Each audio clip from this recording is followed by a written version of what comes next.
I got a message on Facebook the other day, and I want to read it to you. It says, I have a question for you if you would answer it. How do you make it through the days when nothing is worth it? When, for one reason or another, you know that nothing is going to get done?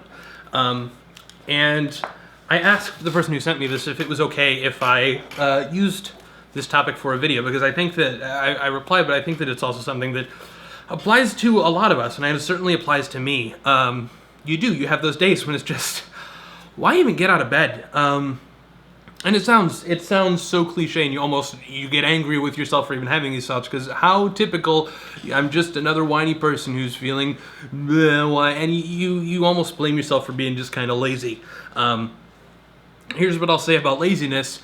It's laziness to the point that it's not a huge detriment to your life. If you're lazy in that, well, it'd be nice to write the great American novel, but I'd rather play video games, then that's fine. If you're lazy to the point where it's ruining your job or your friendships or just basic living, then it's more than just laziness. And you can call it whatever you want, but it's a problem and it's a condition. I'm someone who deals with depression and anxiety quite frequently, kind of day in and day out. In fact, I have not done laundry in a ridiculously long amount of time. And it's easy to say, well, I'm just being lazy, but it's not that. It's not that I'm just, I don't want to walk down there. It's that it's this barrier, and it's this feeling of, it's a whole process. I got to go down there. It's going to take hours, and I don't have the energy. I don't have the mental energy to get myself to do it, which is dumb. But it doesn't mean that it's not a thing. Let me refer to the question again real quick, because there were two distinct sentences that I think kind of asked different questions. And I should also say right off the bat that if you are in a place where you feel that you are at risk of harming yourself, please seek help. If you can bring yourself to talk to a therapist or a doctor, that's brilliant. At the very least, talk to someone who has the ability to be around you and keep an eye on you. Even if you feel like there's no point, try to remember that some days you didn't feel like that. And if you are going to decide that self-harm is the way to go, wouldn't it be best to make that decision when you know you're in the best place to be making decisions? That's all. Is that you have had better days, and maybe on those days you would still decide my life is so bad, but at least give yourself the opportunity to find out and think about it at that point. So there are two real questions. One is, how do you make it through the days when nothing is worth it? And the other one is, when for one reason or another you know that nothing's going to get done. The first one is, how do you make it through the days when nothing is worth it?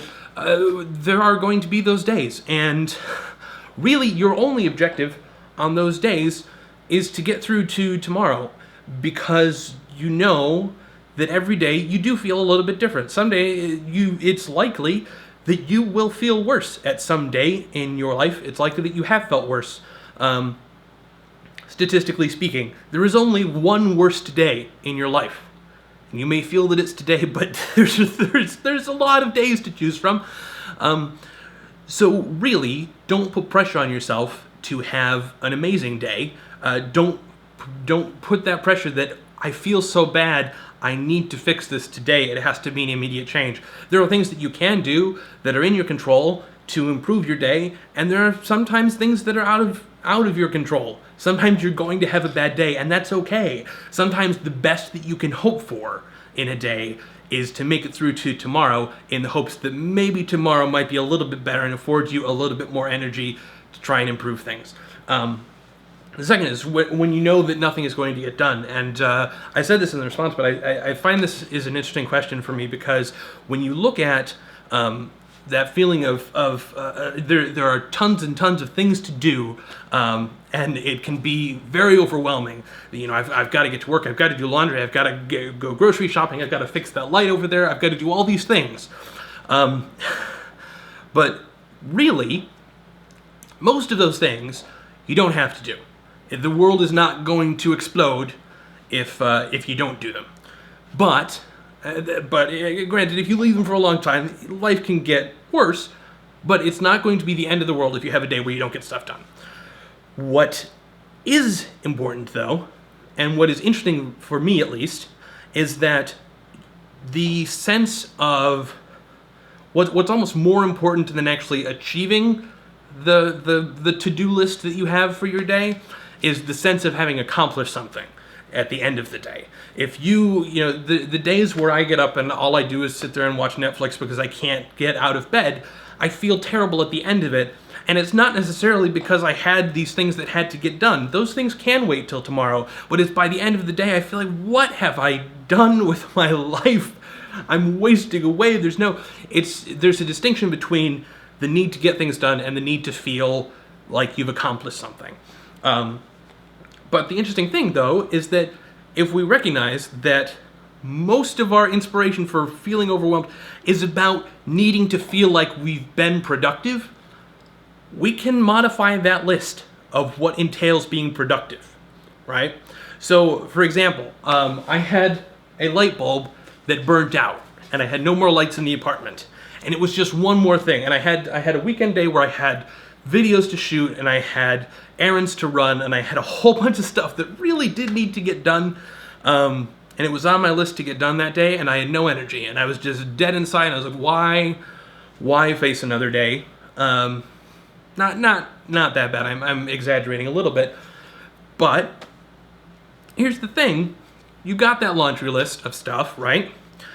Put one more thing on it. One thing that you know is achievable. Maybe it's something simple like clean out your medicine cabinet or replace a freaking light bulb. That took me maybe 10 minutes, and I didn't get anything else done that day. But by the end of the day, I was able to look and say, you know what? This may have been a terribly unproductive day. I may have not gotten anything done, but tomorrow is going to be this terrible plus a light bulb that's replaced. That's one small improvement, and so let's take some solace in the idea that we're doing a little bit better. We're making tiny steps. Even if it's relatively insignificant, you can feel sort of a sense of accomplishment. The last thing that I want to say is that I've already mentioned you have the bad days and you have the good days. I've said don't put your pressure on yourself on the bad days. On the good days, when you do have energy, when you feel like you can get some stuff done, do.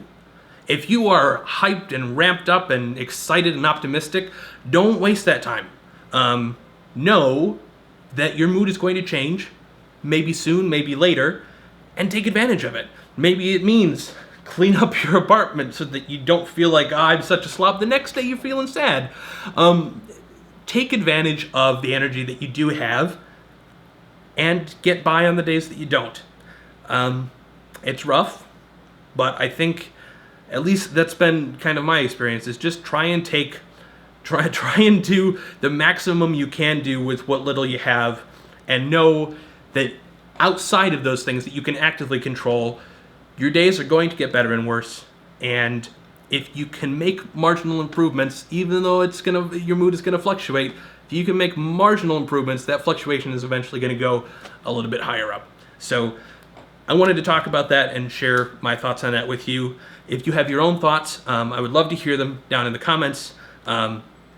Stay around, because some of the days you're really going to enjoy being here. Bye.